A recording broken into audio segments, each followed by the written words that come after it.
Hello दोस्तों, maths exploring YouTube channel में आपका स्वागत है। और मैं आज आपके लिए यहाँ पे राजस्थान यूनिवर्सिटी एमएससी इंटर्स एग्जाम जो लगती है मैथ्स की और अन्य सब्जेक्टों की लगती है, कुल टोटल 35 सब्जेक्टों में इंटर्स एग्जाम लगती है। तो मैं इनमें से मैथ्स का जो इम्पोर्टेंट क्वेश्चन आपके लिए लेकर आ रहा हूँ, एमसीक्यू एमवाईक्यू सीरीज है। इसमें मैं आपको जो 2014 के मोस्ट इम्पोर्टेंट क्वेश्चन है आर्य इंटर्स एग्जाम 2014 के अंदर ये पूछा गया था। इसका पेपर पैटर्न कितने क्या समय रहता है, कब इसकी एग्जाम लगी, इससे पहले मैंने वीडियो अपलोड कर दिया। आप हमारे चैनल को सब्सक्राइब कर सकते हैं ताकि आपका हर नोटिफिकेशन आपको मिल सके। अब बात करते हैं क्वेश्चन की। अवकल समीकरण 3x minus 10y cube cos dy dx plus y equal to 0 का समाकल गुणांक यानी कि इंटीग्रेटिंग फैक्टर हमको याद करना है, जिसे i डॉट f हम पूछते हैं। 12th क्लास में भी हमने पढ़ा था और कॉलेज में पढ़ा था, यही इसी बेस पे इक्वेशन है। The integration factor of the differential equation 3x minus 10y cube cos dy dx plus y equal to 0। हम बात करते हैं इसके सॉल्यूशन की। तो सबसे पहले हम देखते हैं कि इक्वेशन किसमें एक पद दे रखा है और किसमें दो पद दे रखा है। तो y का यहाँ पे एक पद नजर आ रहा है और x का हमारे पास दो पद नजर आ रहे हैं। तो मैंने पहले भी ये वीडियो में बताया था कि जो 10x यानी कि जो ये x और y है, जिसमें हमारे पास एक पद अगर नजर आ रहा है, या तो x का एक पद हो या y का एक पद हो, तो वो उसी में लीनियर होती है। चांस वहां ही रहते हैं, 99% चांस वहां रहता है कि वो हमारे पास किसमें रहेगी, x में लीनियर रहेगी। जहां एक पद उसमें लीनियर रहेगी। बात करते हैं यहाँ पे, तो हम dy upon dx is equal to कोष्टक 3x माइनस 10y क्यूब। यहाँ जो y था हम उसको इधर ट्रांसफर किए माइनस y। अब इसमें dy upon dx is equal to minus y upon 3x minus 10y cube. लेकिन यहाँ नीचे दो पद है, अगर यहाँ ऊपर नीचे अगर एक पद हो तो हम इसका सॉल्यूशन आसानी से कर सकते हैं। तो इसको हम क्या करते हैं, ऊपर नीचे गुणा क्रॉस मल्टीप्लाई करते हैं। dx upon dy is equal to 3x minus 10y cube. यहाँ नीचे माइनस y का भाग दे देते हैं। अब इसके आगे हम बात करें तो dx upon dy is equal to 3 upon y वो minus x, minus minus plus हो जाएगा, प्लस 10y क्यूब में y का भाग दिया तो 10y स्क्वायर हमारे पास प्राप्त होता है। हम इसको इस पद को इधर लेकर आते हैं, dx upon dy plus 3 upon y x is equal to 10y cube. यह आपको नजर आ रही होगी कि समीकरण है और dy upon dx plus px is equal to q के रूप की जो समीकरण है इस रूप में बन रही है। तो यहां से हम p का मान निकाले, यानी कि जो ये समीकरण है dy upon dx dx upon dy plus p x is equal to Q रूप की हो रही है। तो ए लीनियर में है, x में लीनियर है, तो इसका इंटीग्रेटिंग फैक्टर होगा i dot f is equal to e की power p dy p dy। तो यहां से p का मान देखे तो 3y y यहाँ पे आ रहा है, तो e की power integration 3 upon y dy। हम 3 को क्या करते हैं, बाहर लिख देते हैं और 1 अपॉन y का इंटीग्रेशन log y होगा, e की पावर 3 log y। और यहाँ जो 3 है उसको log के नेम से हम y के पावर में लेकर जाते हैं, तो e की पावर log y क्यूब। और ये जो e log का बेस है वो e रहता है, e log e का मान क्या होगा हमारे पास 1 होगा, बचा क्या हमारे पास y क्यूब।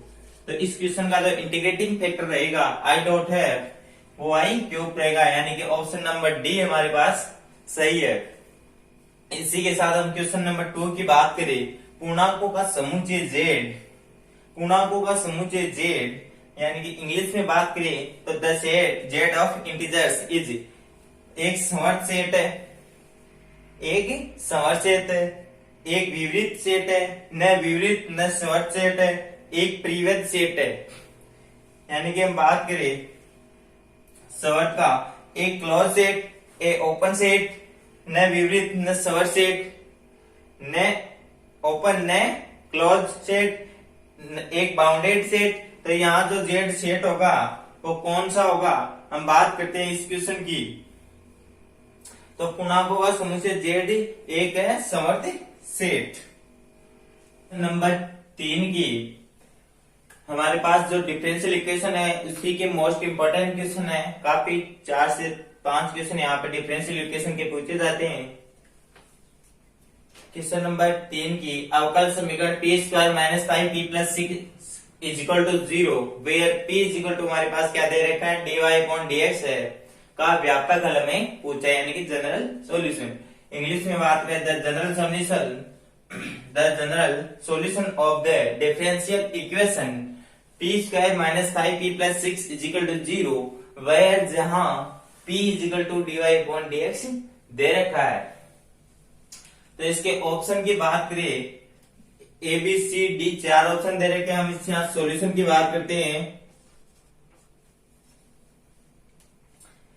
समीकरण दे रखी है हमारे पास P square minus 5p plus 6 is equal to 0।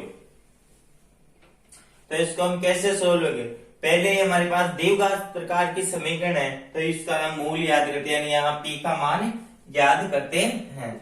जहां p का मान हमें क्या दे रखा है, dy dx दे रखा है। तो पहले यहां से हम मूल याद करते हैं। तो p square minus 3p minus 2p plus 6 is equal to 0। यहाँ दोनों को योग -5 है, इन दोनों का प्रोडक्ट 6p स्क्वायर हमारे पास प्राप्त हो रहा है।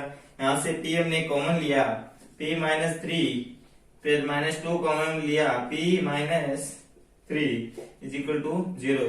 यहाँ से p का मान 2 और 3 हमारे पास प्राप्त हो रहा है।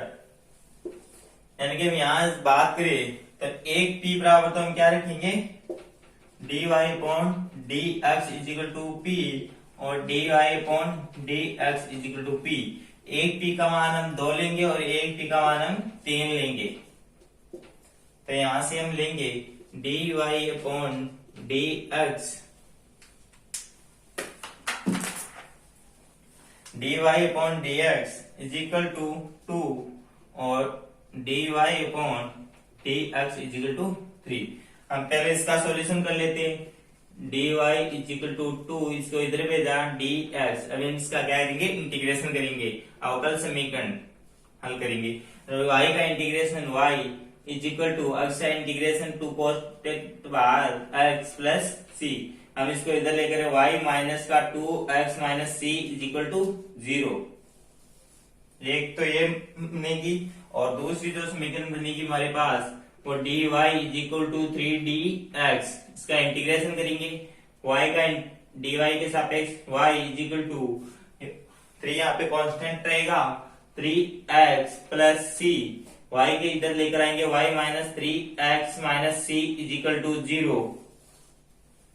यानी कि हमारे पास दो समीकरण ऐसे बन रही है, y minus 2x minus c into y minus 3x minus c is equal to 0।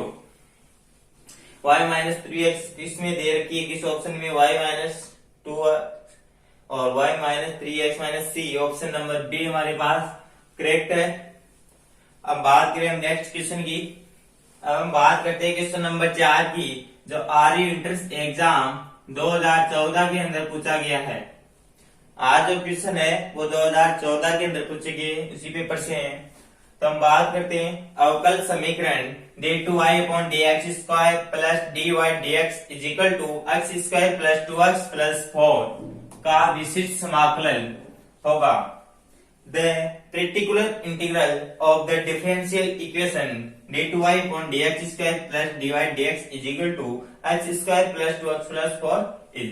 यानी कि हम बात करें शॉर्ट रूम में तो इसको बोलते हैं PI। पर्टिकुलर इंटीग्रल को हम क्या बोलते हैं, PI बोलते हैं इसको। एक होता है CF, एक होता है PI। तो यहां से हमें CF नहीं पूछ के डायरेक्ट PI पूछा है, तो हम इस इक्वेशन का PI कैसे ज्ञात करेंगे? d2y upon dx square plus dy upon dx is equal to X square plus 2x plus 4। अब इसकी बात करें तो इसको हम लिख सकते हैं यहाँ पे d is equal to d upon dx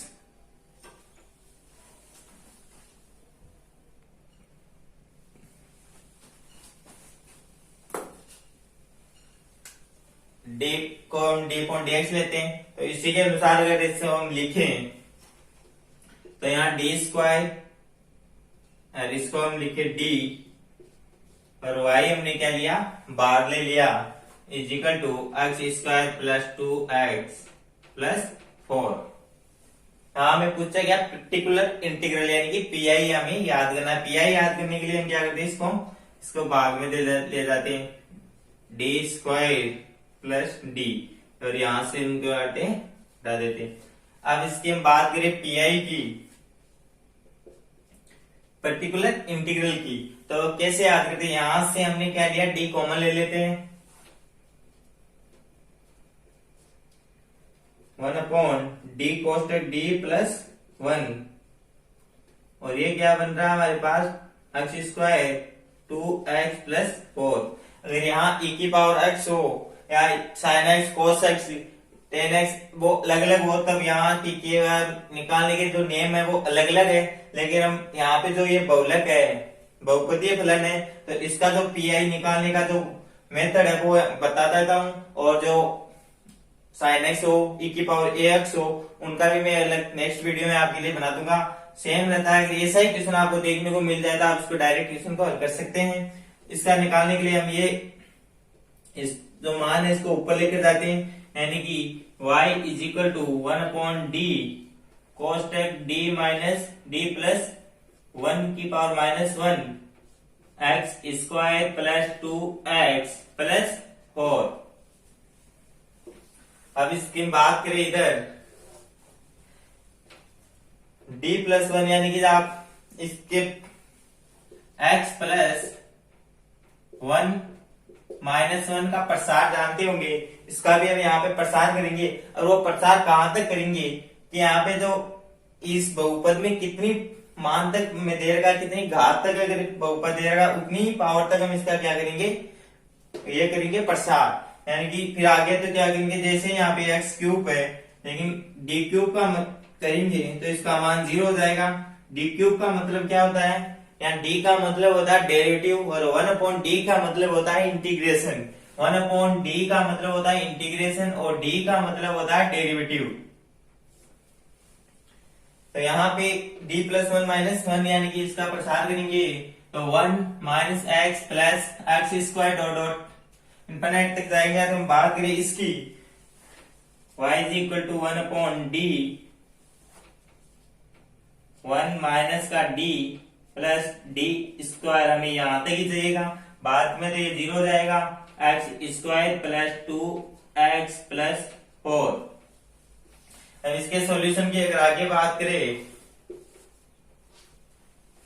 1 upon D ऐसा कैसा रहेगा? 1, इसको पूरे को 1 से गुणा कर देते हैं, तो x square minus x square plus 2x plus 4।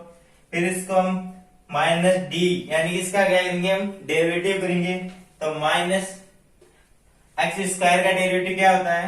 Minus यहाँ पे रहेगा, एक्स स्क्वायर का डेरिवेटिव 2x, और फिर माइनस इससे भी गुना हो जाएगा, और फिर 2x का जो डेरिवेटिव होगा 2 होगा, और 4 का जो डेरिवेटिव होगा वो 0 होगा। अब इसी के साथ हम बात करें इसकी डी स्क्वायर का, इसके साथ क्या करेंगे?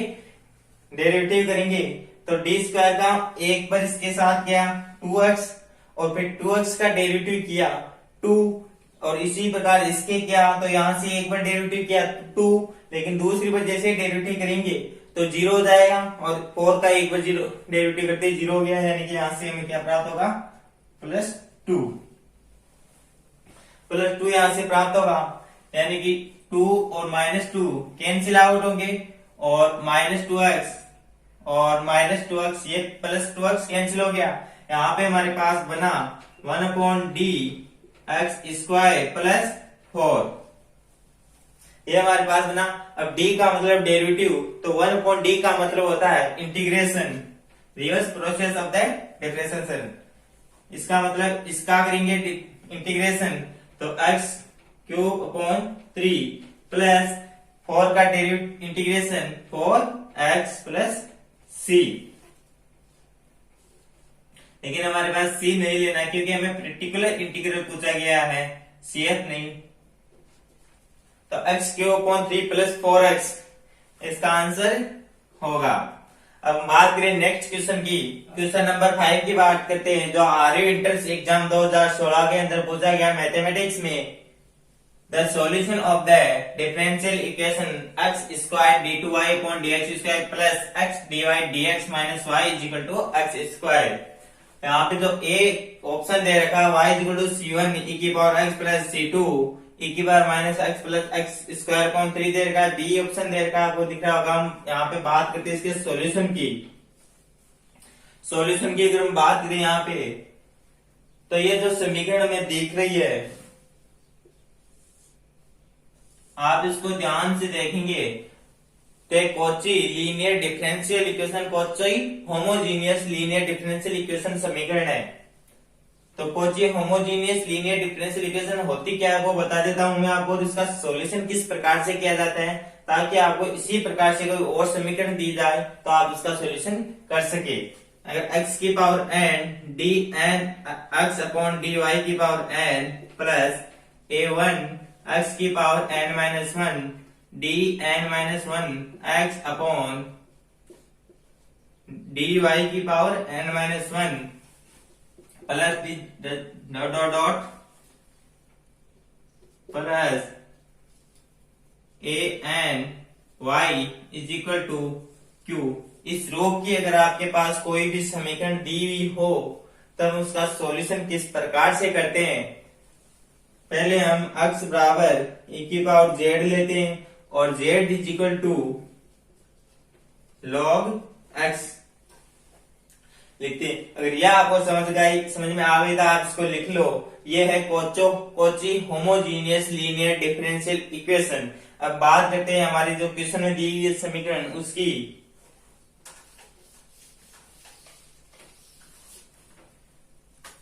क्वेश्चन में दी हुई है समीकरण x² d2y upon dx² plus x dy upon dx minus y is equal to x²।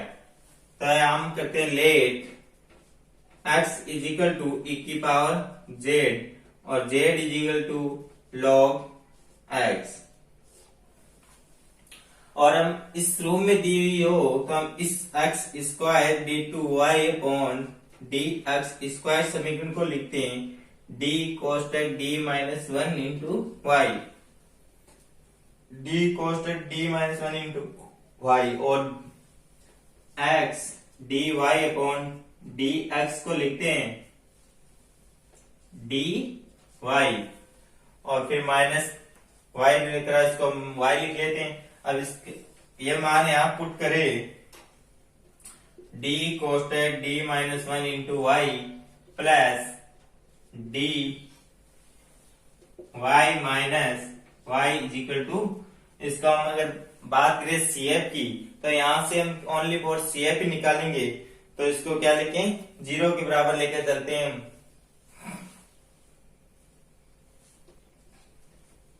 वैसे समीकरण यहाँ पे x लिख सकते हैं आप, लेकिन हम यहाँ पे डायरेक्ट बात कर रहे हैं तो यहाँ इसको 0 के बराबर लिखेंगे जब यहाँ इसका वेरिएबल मान निकालेंगे तब। अब बात करें समीकरण की तो हम यहाँ बात करेंगे CF की। तो CF के लिए हम d इक्वल टू क्या कर देंगे m पुट कर देंगे, तो m cosec m minus 1 plus m minus 1 और y यहाँ हम क्या लेंगे बार और इसको 0 के बराबर रखेंगे, तो m² minus m plus m minus 1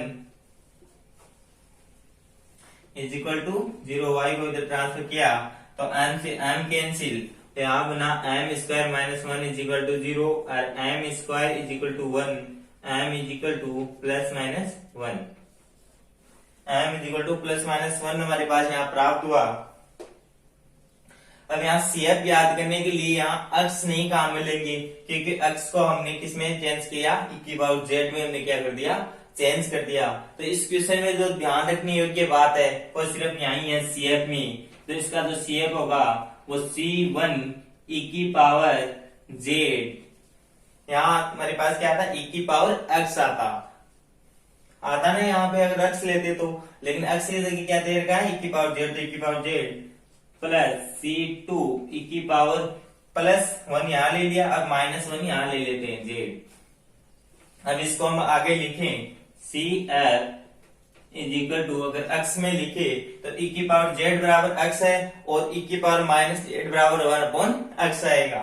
तो C1 x plus C2 1 upon x इसका मान आएगा। CF जो ऑप्शन में दे रखा है वो C1x, यानी कि आप e⁻x e⁻x option number A और B तो हमारे पास होगा ही नहीं। अब बात करते C पे, यहाँ पे e⁻x था, सॉरी ऑप्शन में गलत था, यहाँ C1x आएगा तो y is equal to C1x plus C2x upon x में, यानी कि ऑप्शन नंबर C और D में से अगर तुलना करनी हो तो हम यहाँ पे PI याद करेंगे, या फिर इस क्वेश्चन का हम क्या लेंगे, डायरेक्ट PI भी याद करके इस क्वेश्चन का सोल्व कर सकते हैं। वो इस कर सकते हैं कि PI है वो सभी में डिफरेंट नजर आ रहा है, आपको सभी में डिफरेंट नजर आ रहा है। जो चीज हमारे पास या तो CF डिफरेंट होगा या PI डिफरेंट होगा, तो यहाँ हम डायरेक्ट उसी का मान निकाल के हम क्या कर लेंगे, उसको हल कर लेंगे। अगर बात करें हम इसके PI की, तो PI कैसे याद करेंगे, जो यहाँ पे रहेगा m स्क्वायर माइनस 1, इसको क्या लिखेंगे हम, d square minus 1 y is equal to, यहाँ जो x स्क्वायर है हमने x को क्या माना, e⁻z, यानी कि x स्क्वायर बराबर क्या हो जाएगा, e⁻2z।